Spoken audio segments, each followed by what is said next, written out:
Hello there, and you're very welcome to Shoiga and O'Shea. Yes, indeed. Thanks for joining us. Now, 1/5 of Irish women and 1 in 10 Irish men say they'd consider having plastic surgery. But would they think again if they knew the number of botched operations are on the increase?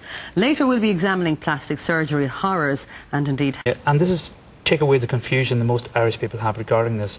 One of the problems in Britain and Ireland, unfortunately, is the fact that just because you have qualifications in plastic surgery doesn't necessarily mean that you have any cosmetic sort of qualifications. Okay. There isn't established Royal College cosmetic surgery procedures or examinations. So a lot of people, after they get their plastic surgery qualifications, do add on courses.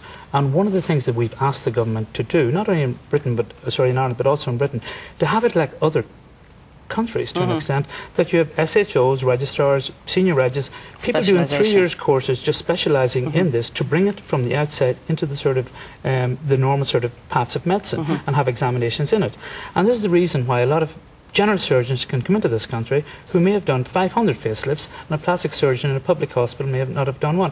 Where would they get the chance to do it if they work in a public hospital? Sure. Because facelifts just aren't done there. Okay. So it's time we all, I think, grew up and matured about this and made it an established branch of medicine. Marie, would you agree with all of that? Absolutely, absolutely. Rejuvenate, actually, which is, I'm managing editor of Rejuvenate, which is Ireland's first and only cosmetic surgery magazine, but it actually emanated from another health magazine that I had, and we were constantly getting emails and phone calls from women and men in relation to where they should go for surgery, or would we recommend anybody. Obviously we weren't, and that's how the whole idea emanated. So I have to say at GRAS... So what's your role in Rejuvenate?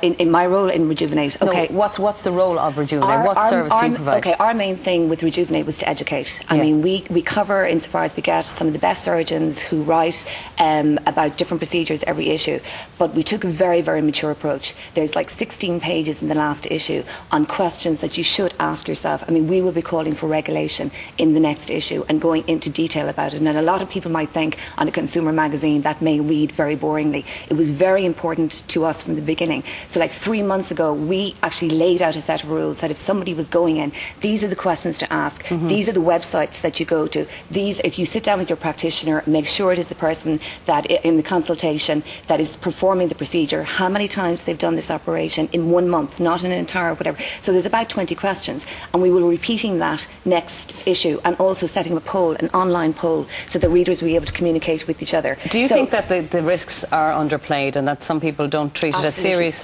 as they should? Absolutely not.